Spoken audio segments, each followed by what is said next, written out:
Assalamualaikum warahmatullahi wabarakatuh. Saya Randi Herianto. Pada kesempatan kali ini, saya akan coba menerangkan materi mengenai pivot table. Dan kita tujuan akhirnya di sini akan mencoba membuat tampilan dashboard sederhana. Bagaimana menghubungkan data dari satu pivot table dengan pivot table yang lain.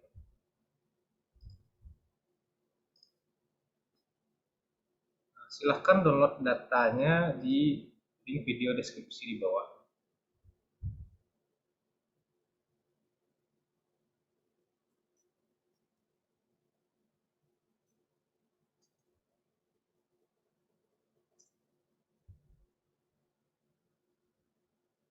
Jadi data ini silahkan di download dulu. Setelah itu bisa dibuka.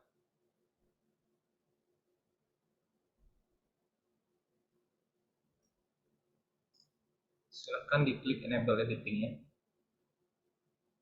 Jadi di bagian ini kita pada tahap awalnya kita membuat data ini menjadi sebuah tabel. Kita simpan sebagai sebuah tabel agar data ini jika kita tambahkan kemudian datanya masih input ke dalam pivot table yang sudah ada. Tapi untuk kali ini tabelnya sudah ada, sudah terbuat. Kalau seandainya belum, silahkan tekan Ctrl T, lalu silahkan simpan saja. Untuk sekarang sudah tersimpan tabel yang ada di sini menjadi tabel 1. Langkah pertama dari tabel ini, kita bisa mencoba membuat kesimpulan dari tabel yang banyak ini. Jumlah datanya ada sebanyak barisnya 8400, artinya ini ada 8399 ya, karena ini ada headernya satu. Kita akan coba membuat total profit, total shipping cost, dan total sales. Pertama-tama kita insert dulu. Silakan ambil di bagian ribbon insert. Habis itu klik pivot table. Lalu ini sudah terbuat table range kita, tabel 1, tabel yang ini. Kita buatkan pivot table-nya di worksheet yang baru. Ini klik new worksheet. Tekan OK. Sehingga muncul bagian seperti ini. Seperti yang bila tadi, kita mau mencoba memunculkan total sales, profit, dan shipping cost. Kita bisa klik di bagian sales, profit, dan shipping cost. Kalau secara otomatis Excel akan mendeteksi ini sebagai nomor dan mencoba memasukkannya ke dalam bagian values. Akan tetapi tampilannya ini berupa horizontal dan tidak nyaman untuk dilihat. Kita bisa pindahkan di bagian values yang ada di bagian kolom ke bagian rows, sehingga tampilan datanya akan tersusun secara vertikal, sehingga datanya jauh lebih rapi. Kita sudah punya data total penjualan, profit, dan shipping cost. Kita juga bisa menambahkan lagi kalau rata-rata penjualan, profit, dan shipping cost bagaimana. Tinggal kita tarik lagi sales ini ke bawah, ke bagian values ini, profit juga, lalu bagian shipping cost juga. Langkah selanjutnya kita bisa ubah yang sum of sales ini di bagian value field setting menjadi average. Begitu juga yang sum of profit bisa menjadi average. Begitu juga yang shipping cost. Untuk di bagian pivot table ini, dia secara otomatis sudah membuatkan kalau total itu sum of. Akan tetapi kalau seandainya kita mau merubah namanya, kita bisa saja ubah namanya menjadi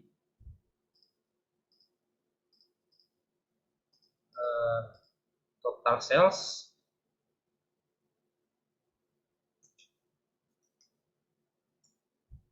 total profit, lalu kita bisa ubah juga ini menjadi total shipping cost. Karena field kita sudah ada yang kita masukkan sebelumnya, ini sales kan, makanya sales yang kedua menjadi sales 2. Kita bisa saja ubah sales 2 ini, kita hapus 2-nya, jadi tidak ada masalah seandainya kita mau merubah nama ini. Tampilan ini juga bisa kita rapikan, kita bisa blok, kita masuk bagian form, Kita ambil separation thousand, kita hilangkan desimalnya, sehingga tampilannya jauh lebih rapi. Bagaimana kalau seandainya kita mau memasukkan pivot tabelnya lebih dari satu dalam satu sheet ini? Kita bisa masuk lagi bagian data, kita bisa insert pivot table lagi. Di bagian pertama tadi kita masukkannya di bagian new worksheet. Sekarang kita masukkan di existing worksheet, lalu pindah ke bagian location, kita klik sheet satunya, kita bisa pindahkan ke bagian yang kosong. Sehingga akan muncul lagi pivot table yang baru. Untuk yang sekarang, pivot table ini di saya namanya pivot table 6 ya. Ini sepertinya pivot table 5. Kita bisa munculkan bagaimana data ini seandainya kita mau, misalnya di bagian customer, kita mau bikinkan customer bagian sales, profit, sama shipping cost. Kita bisa masukkan, tarik yang customer name ini, kita masukkan ke bagian rows, lalu masukkan lagi sales, profit, dan shipping cost.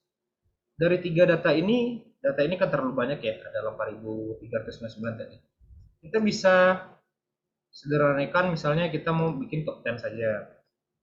Top 10-nya berdasarkan sum of sales udah oke, sehingga akan muncul tampilan seperti ini. Data ini bisa kita rapikan lagi, kita hilangkan, kita kasih separation thousand, lalu komanya kita hilangkan, sehingga akan muncul bagian ini. Cuman bagian sum of sales, sum of profit, dan sum of shipping cost ini adalah merupakan total dari keseluruhan penjualan. Bagaimana di bagian data ini, seandainya di sini ada produk subkategori, kita misalnya cuma mau munculkan tabel saja. Langkah selanjutnya kita bisa masukkan slicer. Bisa kita ambil bagian pivot table analyze ini, kita bisa insert slicer. Di insert slicer ini kita bisa masukkan, misalnya kita mau membagi datanya berdasarkan produk subkategori. Kita bisa centang, habis itu oke. Pada bagian slicer ini, kalau seandainya kita membuat dashboard, tampilan ini cukup tidak menarik ya, karena tampilan ini harus kita scroll lagi ke bagian bawah. Kita bisa perlebar ini, kita bisa tes jadi 2 berapa, ternyata masih perlu scroll. Kalau 3, ini seperti udah cukup ya, 3. Ini bisa kita perlebar sehingga tampilannya jauh lebih rapi. Tanda biru di sini diartikan sebagai data kita appliance sampai storage ini semuanya masuk ke dalam sum of sales yang ada di pivot table yang terakhir. Kalau kita cuma mau satu saja, kita bisa klik salah satunya. Di bagian appliance misalnya, angkanya akan berubah. Namun saat kita klik bagian ini, bagian slicer, bagian lebar dari kolom ini akan menyesuaikan dengan isi karakter dalam sales ini. Kita bisa matikan fitur auto fit ini ya. Kita bisa matikan dengan cara klik kanan, masuk ke bagian field setting, mungkin bukan field setting ya, ke bagian pivot table option. Di sini bisa kita hilangkan centang auto fit column width. Di bagian sini juga bisa, kita bisa hapus atau nonaktifkan auto fit column width ya.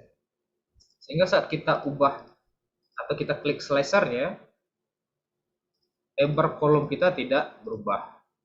Ini datanya masih bisa kita rapikan lagi. Setelah itu kalau ini cuman yang kita centang cuma satu data aja ya. Kalau kita mau beberapa data kita bisa tekan multi select. Di multi select ini kita bisa tekan sehingga produknya bisa lebih dari satu. Nah, untuk menghilangkannya tinggal kita centang lagi bagian yang tidak perlu. Setelah itu di bagian ini, kalau kita lihat, data di bagian pivot table pertama kita dan kedua tidak saling terhubung ya.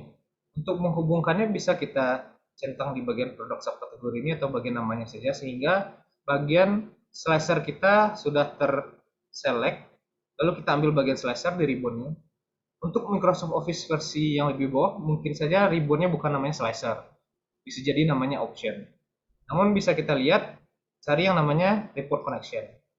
Di report connection ini bisa kita lihat ternyata ada satu pivot yang tidak terhubung. Kita bisa centang lalu tekan OK.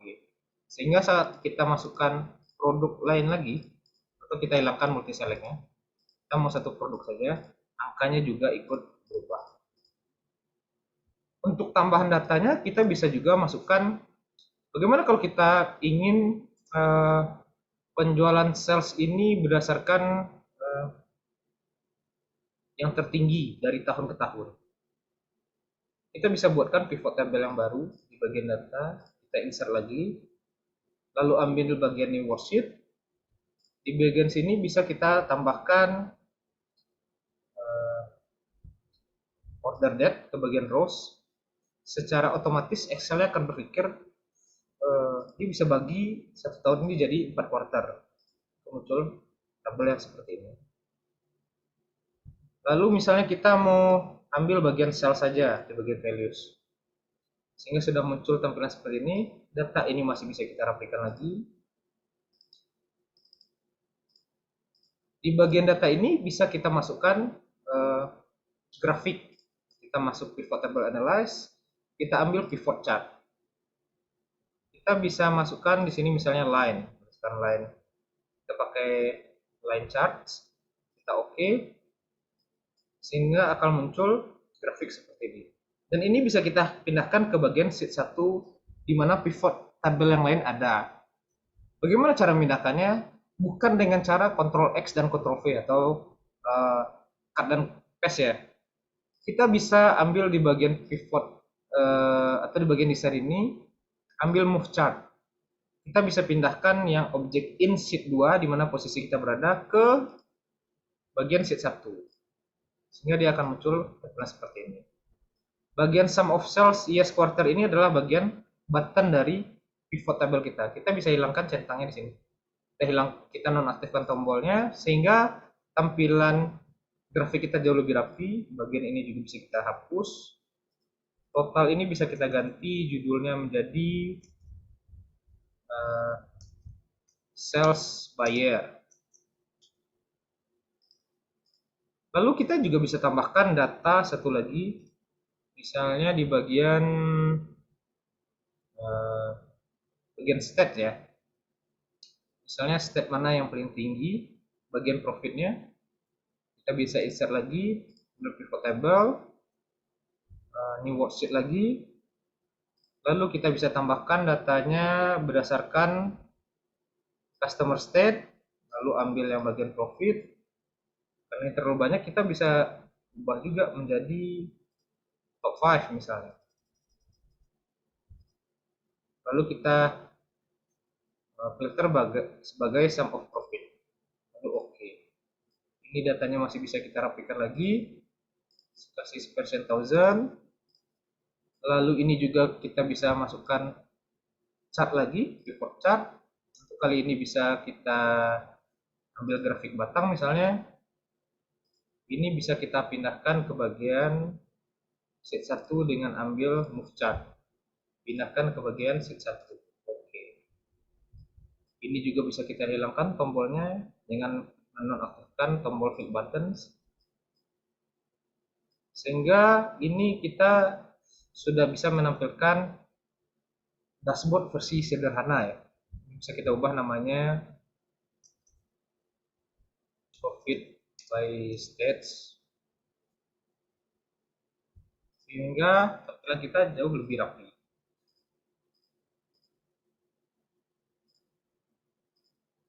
Ini juga bisa kita kalau mau ditambah ya, kita bisa ambil misalnya penjualan yang tertingginya di mana. Kita bisa masuk ke bagian conditional formatting, bisa kita misalnya nih, misalnya top 10 lah ya, saya maunya top 1 aja lah, top 1 terus kita oke. Jadi setiap kita pindahkan dia akan muncul. Ini artinya kalau bagian kosong, artinya penjualan bagian sales ini untuk papernya tidak masuk dalam 10 orang ini ya. Artinya di bagian envelopes atau di bagian shares and share match ada di bagian top 10 ini berikan salesnya. Untuk merapikan lagi, kita bisa hilangkan tampilan grid view kita ini. Bagian ini kan ada imaginary line ya, pemisah sel ini dengan cara ambil ribbon view, kita bisa hilangkan grid line-nya, heading-nya juga bisa kita hilangkan, formula bar ini juga bisa kita hilangkan. Dan ribbon-nya juga bisa kita minimalkan dengan cara klik 2 kali. Sehingga tampilan dashboard kita jauh lebih rapi. Dan jangan lupa ini, ternyata bagian grafik kita belum terhubung ya. Kita bisa masuk lagi, kita centang lagi yang bagian slicernya, lalu ambil report correction dan centang semua pivot table yang belum. Sehingga per produk slicer ini sudah terkoneksi ke 4 pivot table yang kita buat.